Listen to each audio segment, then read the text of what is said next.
Hello guys, welcome to Decode Exam Defense. Good morning to all of you guys. Welcome to our channel. मैं हूं नूरुसलाम और मैं स्वागत करता हूं आपका इस चैनल पर।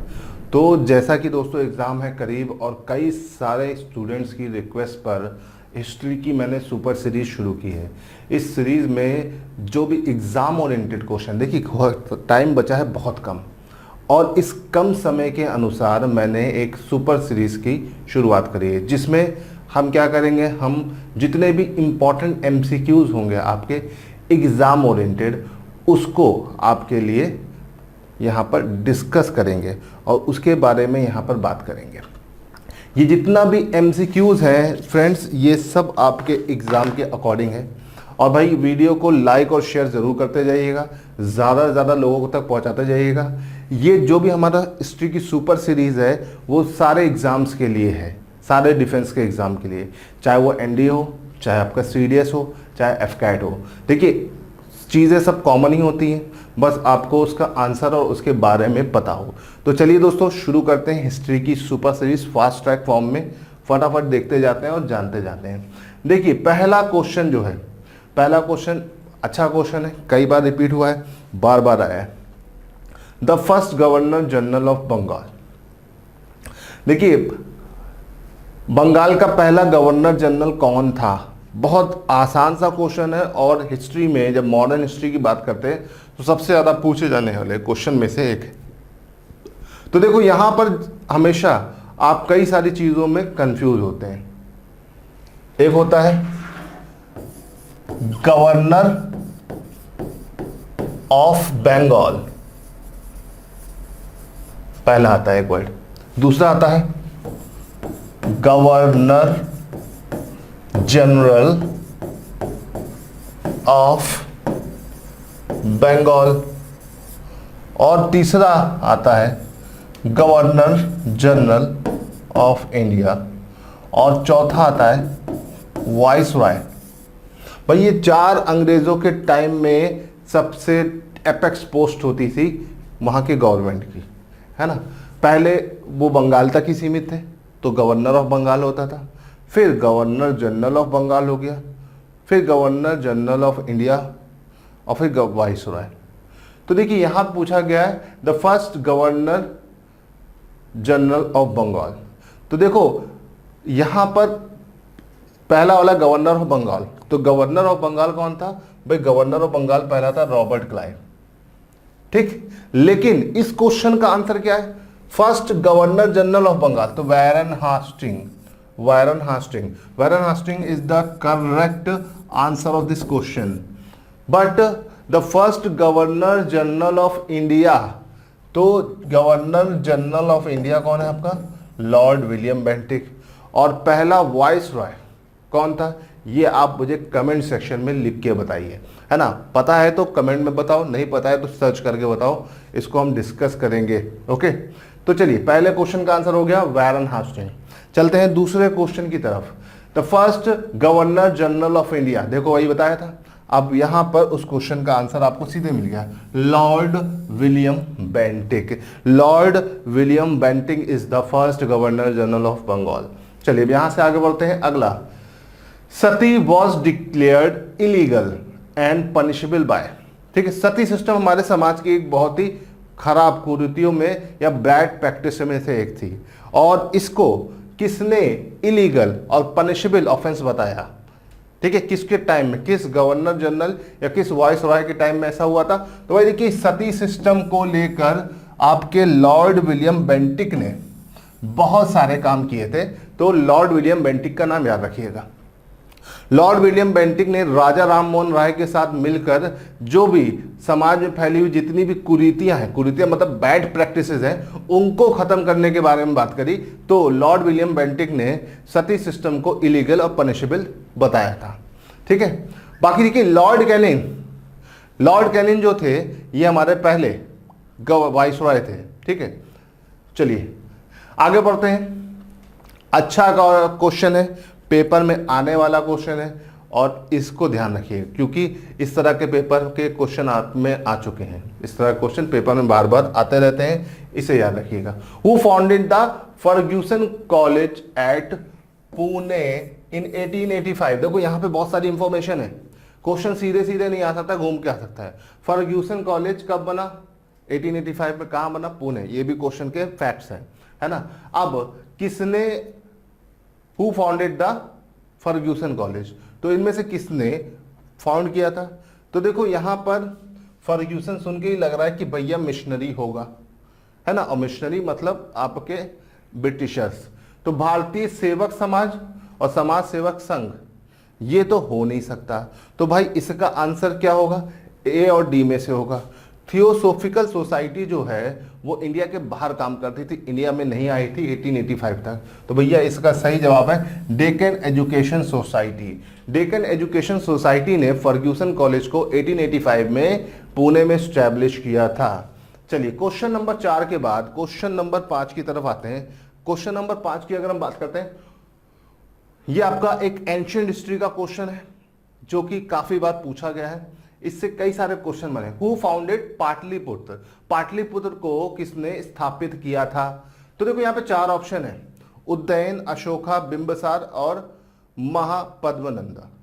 ठीक, अब यहां पर इस पाटलिपुत्र की जब हम बात करते हैं तो पाटलिपुत्र की स्थापना, ये क्वेश्चन पेपर में कई बार रिपीट हुए क्वेश्चनों में से एक है उज्जैन। उज्जैन ने पाटलिपुत्र को स्थापित किया था, उसकी स्थापना में बहुत मदद करी थी। ठीक है, इसे याद रखिएगा।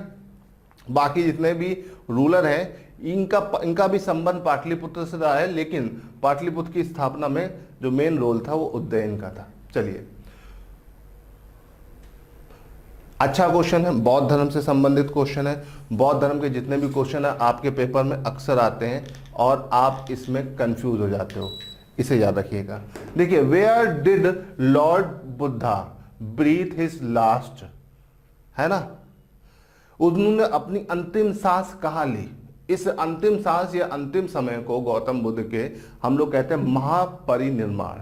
ठीक है, गौतम बुद्ध का महापरिनिर्वाण कहां पर हुआ, ये क्वेश्चन बनता है। और जब ये क्वेश्चन बनता है तो यहां पर आपको पता होना चाहिए उनका महापरिनिर्वाण कहां हुआ। ये सारी जगहें जो यहां पर लिखी हुई है, राजगृह, बोध गया, सारनाथ, कुशीनगर, ये सब जगहें गौतम बुद्ध से संबंधित है। ठीक है, तो बच्चे कंफ्यूज हो जाते हैं कि कहां पर क्या हुआ, तो इसे याद रखिएगा, कुशीनगर। कुशीनगर जो है, कुशीनगर की अगर हम बात करते हैं दोस्तों, तो कुशीनगर में इनका महापरिनिर्वाण हुआ था। किसका? गौतम बुद्ध का। गौतम बुद्ध के महापरिनिर्वाण की जब हम बात करते हैं तो उसके लिए जो एरिया है वो है आपका कुशीनगर। कुशीनगर में ही इन्होंने अपने अंतिम समय में गए और वहीं पर इन्होंने अपनी अंतिम सांस ली। चलिए, क्वेश्चन नंबर 6 के बाद क्वेश्चन नंबर 7, अच्छा क्वेश्चन है। देखिए, क्वेश्चन नंबर 7 की जब बात करते हैं, where has the world largest monolithic statue of Buddha been installed? ठीक है, दुनिया का सबसे बड़ा मोनोलिथिक स्टैचू ऑफ बुद्धा कहां पर इंस्टॉल हुआ है ना। तो देखो यहां पर बहिमिया, हैदराबाद, कैंडी, लहासा। ठीक है, अब इस क्वेश्चन में देखिए पूछा रहा है गौतम बुद्ध की सबसे बड़ी प्रतिमा दुनिया में, सबसे बड़ी प्रतिमा कहां पर स्थापित की गई है, तो इसका आंसर है बहिमिया। ठीक, ये याद रखिएगा, बहिमिया में इसकी सबसे बड़ी स्टैचू को स्टैब्लिश किया गया है। चलिए यहां से आगे बढ़ते हैं। Question number 8, when was the all India women conference founded, है ना। ऑल इंडिया वुमेन कॉन्फ्रेंस कब हुई और कैसे हुई, इसके ऊपर काफी क्वेश्चन बनते हैं, इसे याद रखिएगा। देखिए, पहली चीज तो जब हम 1919 तक आते हैं तो महिलाओं को उससे पहले वोट करने का भी राइट नहीं था। 1919 के बाद महिलाओं को वोट करने का राइट मिला।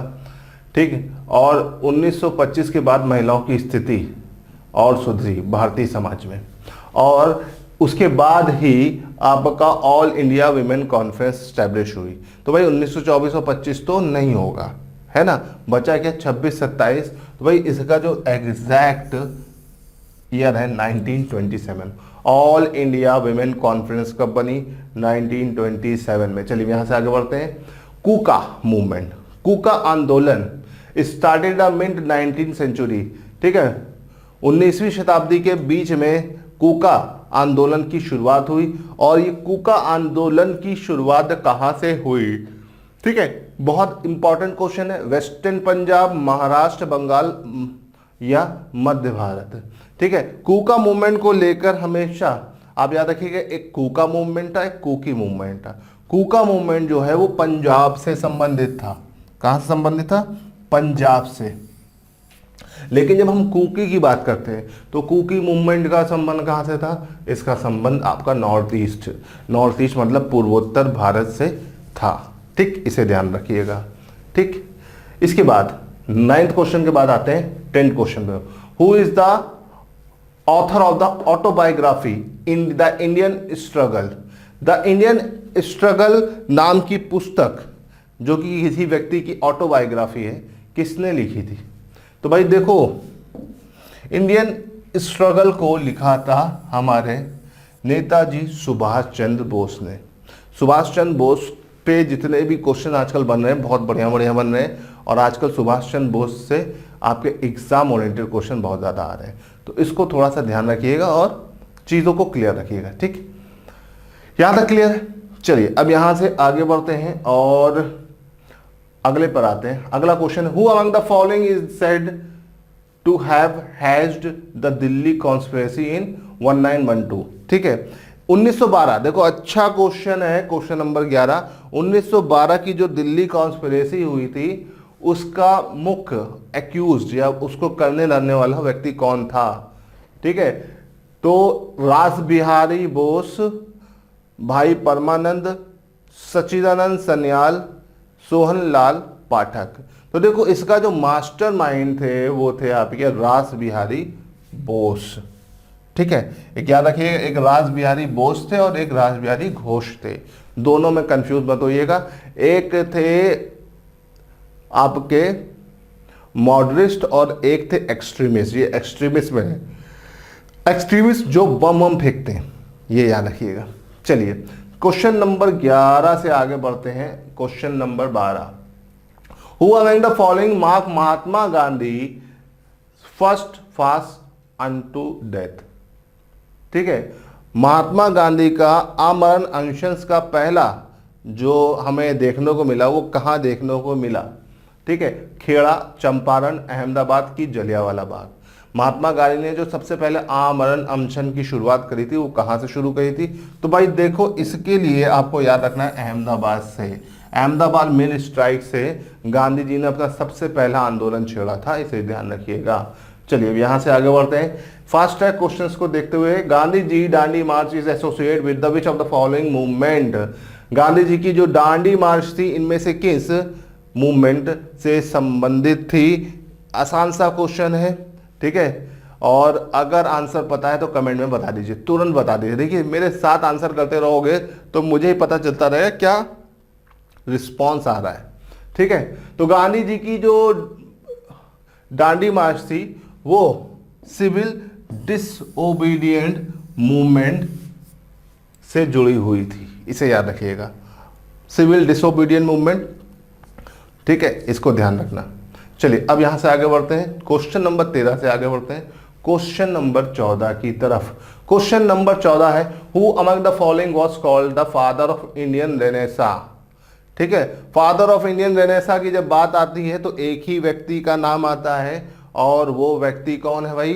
वो व्यक्ति है, रेनेसा की जब भी बात आती है तो राजा राम मोहन राय।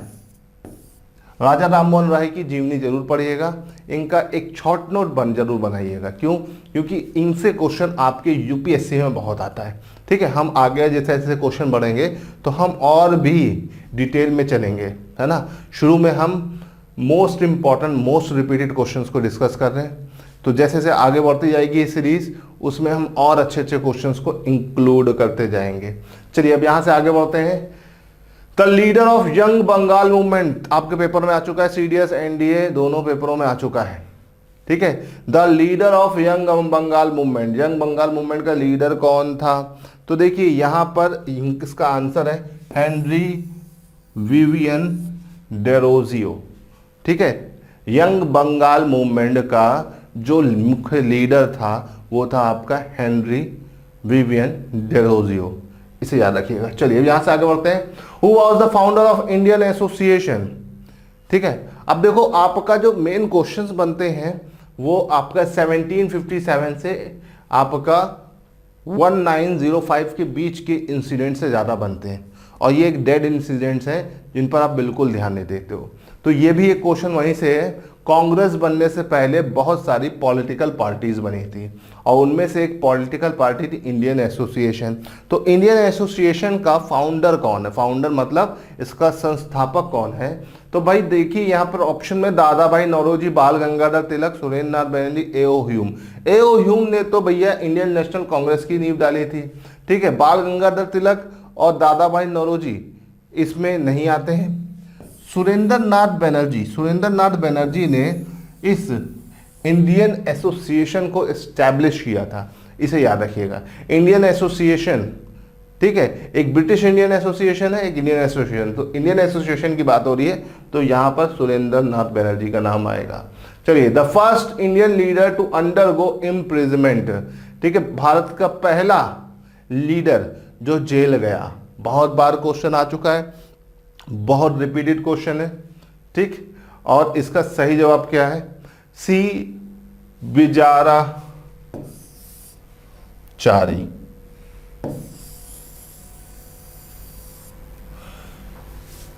सी विजय राघवचारी।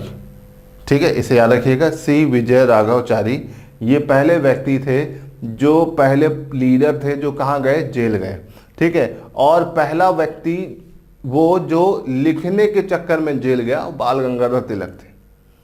ठीक है, इसे याद रखिएगा, बाल गंगाधर तिलक को उनकी लिखने के लिए जेल भेजा गया, इसको ध्यान रखिएगा। चलिए, बाकी आपके दादा भाई नौरोजी तो भैया मॉडरेट्स में से थे, इनकी बड़ी रिस्पेक्ट की जाती थी, इनको कहा जाता था grand old man of India, और उन्होंने कई सारी किताबें लिखी थी, और जिसमें से इकोनॉमी के ऊपर जो उनकी un British rule and poverty in India बहुत फेमस हुई थी और बहुत बार पूछी जाती है पेपर में, है ना, मैच द फॉलोइंग से लेकर अलग अलग पैटर्न पे। चलिए, the first Indian to use the word swaraj. पहला भारतीय जिसने स्वराज वर्ड को यूज किया वो कौन था?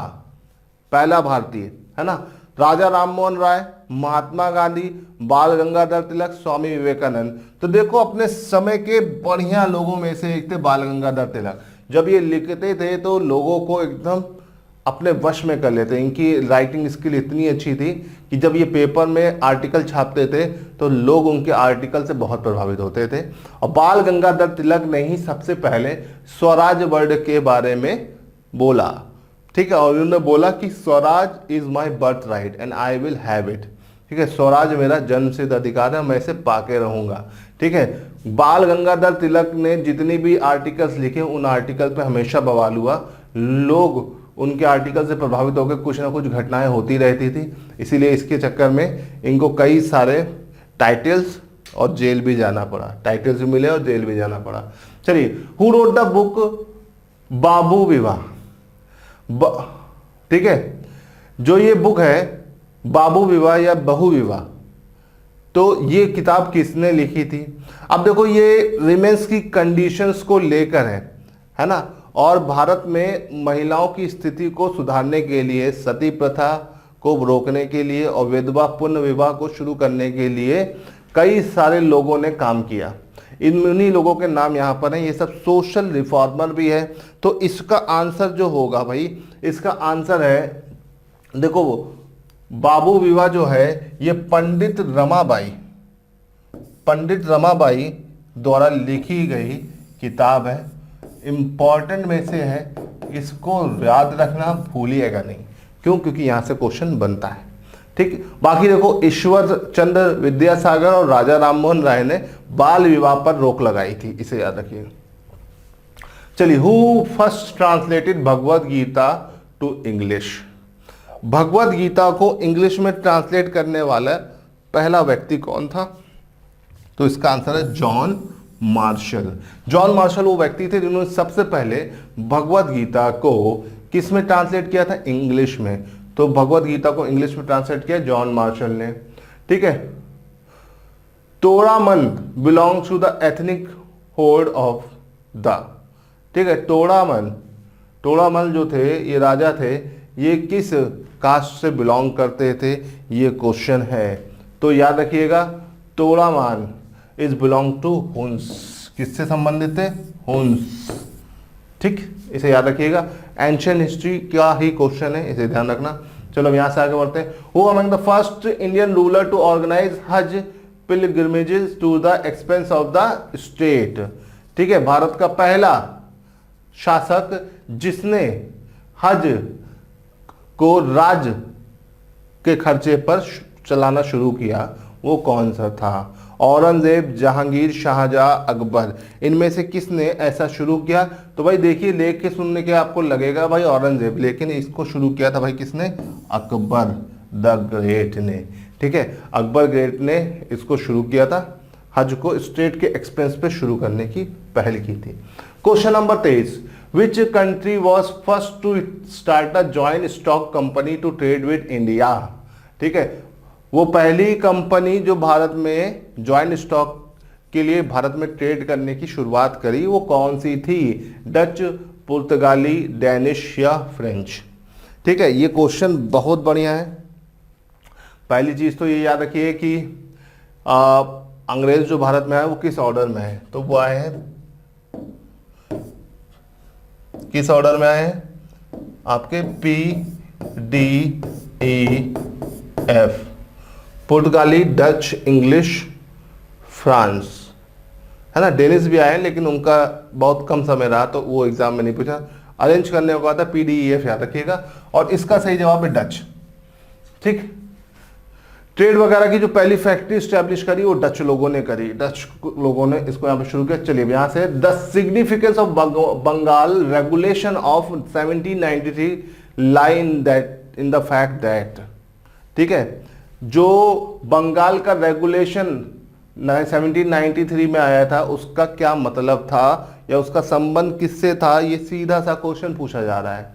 ठीक है, तो देखिए, it provide for the appointment of the Indian law commissioner, it accommodated the percent law of Hindu and Muslim, है ना। It provide for the establishment of supreme court, it restrict the application of English law into Englishman only, है ना।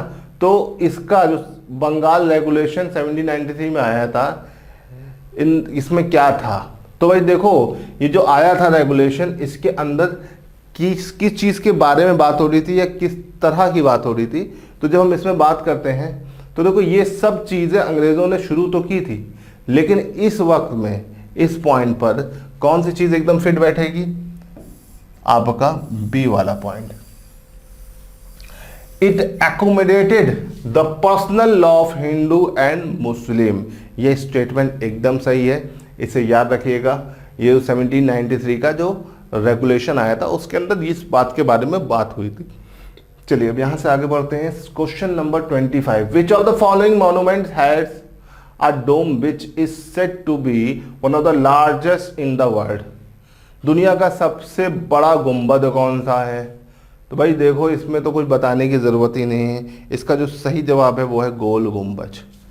ठीक, बीजापुर, कर्नाटका, इसे याद रखिएगा।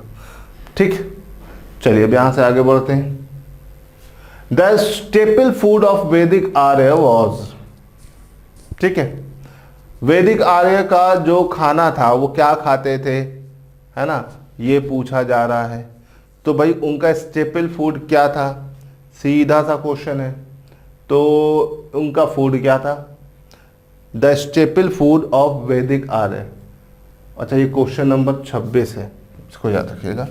Question number 26, numbering गलत हो गई। क्वेश्चन नंबर 26 है, द स्टेपल फूड ऑफ वैदिक आर्य क्या था? तो भाई barley and rice, milk and its products, rice and pulses, vegetable and fruits. तो उनका मुख्य आहार क्या था? मुख्य आहार की जब हम बात करते हैं तो दूध और उसके उत्पादन इनके मुख्य आहार थे वैदिक आर्य के, इसे याद रखिएगा। इसके बाद question number 27, who compose Gayatri मंत्र? गायत्री मंत्र को किसने कंपोज किया था? तो विश्वामित्र, वशिष्ठ, इंद्र या परिशिष्ट? तो देखिए, इसको कंपोज किया था गुरु विश्वामित्र ने। ठीक, इसके बाद the title sparrow given to, sparrow नाम का जो टाइटल था वो किसे दिया गया था? ये एक सीधा सा क्वेश्चन है। The title sparrow is given to whom, ये बहुत बढ़िया क्वेश्चन है। ठीक, ये स्पैरो का टाइटल जो है आपका दिया गया राजेंद्र सिंह को। किसे दिया गया? राजेंद्र सिंह को। राजेंद्र सिंह को द स्पैरो का टाइटल दिया गया है, इसको याद रखिएगा। इसके बाद Patanjali is well known for is the compilation of, Patanjali किससे संबंधित है? योग, पंचतंत्र, ब्रह्मसूत्र, आयुर्वेद। तो जब हम पतंजलि की बात करते हैं तो बाबा रामदेव की याद आ जाएगी आपको। अब बाबा रामदेव आपको क्या करते हैं? मिल जाएंगे भाई, योग। तो याद रखिएगा एंशियंट वैदिक पीरियड में पतंजलि बड़ा लंबा नाम था। Which state is called the cradle of Buddhism, है ना? क्रेडल ऑफ बुद्धिज्म मतलब बौद्ध धर्म का पालना या बौद्ध धर्म की शुरुआती या बौद्ध धर्म की पवित्र भूमि किसे कहा जाता है? तो सिक्किम, बिहार, उत्तर प्रदेश, एमपी। ठीक है, ये क्वेश्चन में देखो बौद्ध धर्म की जो मेन स्थान था वो बिहार था। चाहे महापरिनिर्वाण या कई भी चीज़ जगह की बात करें, यूपी, बिहार, नेपाल तक है, लेकिन ये बिहार इसका मेन क्रेडल है। मतलब जहाँ से बौद्ध धर्म की शुरुआत हुई या बोल सकते हैं गौतम बुद्ध का जन्म हुआ, वो जगह बिहार में है। तो इसीलिए क्रेडल वाला हिस्सा कहाँ पर आ जाएगा? बिहार। और ये क्वेश्चन नंबर 30 के साथ ही हम इस सीरीज के पहले पार्ट को यहाँ पर दोस्तों कंप्लीट करते हैं। ठीक है, देखो मैंने फटाफट 30 क्वेश्चन को डिस्कस किया, इसको समझिए और बहुत जल्दी मैं इसमें और बहुत सारी चीज़ों को ऐड करता जाऊँगा। और लाइक, शेयर, सब्सक्राइब करते जाइएगा। वीडियो पसंद आया तो ज़्यादा से ज़्यादा लोगों तक पहुँचाइएगा। हमारी कोशिश रहती है कि आपको एग्ज़ाम ओरिएंटेड पढ़ाएं। ठीक है, एग्ज़ाम लगे हुए हैं, अब आपके जितने भी एग्ज़ाम इनलाइन हैं उसके अकॉर्डिंग सारे वीडियोस हम बना रहे हैं और आप लोग जुड़ते जाइए, आप लोग का सहयोग मिलेगा, लाइक कमेंट्स आते रहेंगे। तो उसी हिसाब से हम चीज़ों को बढ़ाते रहेंगे। चलिए दोस्तों, आज के इस सेशन को हम यहाँ पे ख़त्म करते हैं और अगले सेशन में फिर से मिलेंगे। जय हिंद।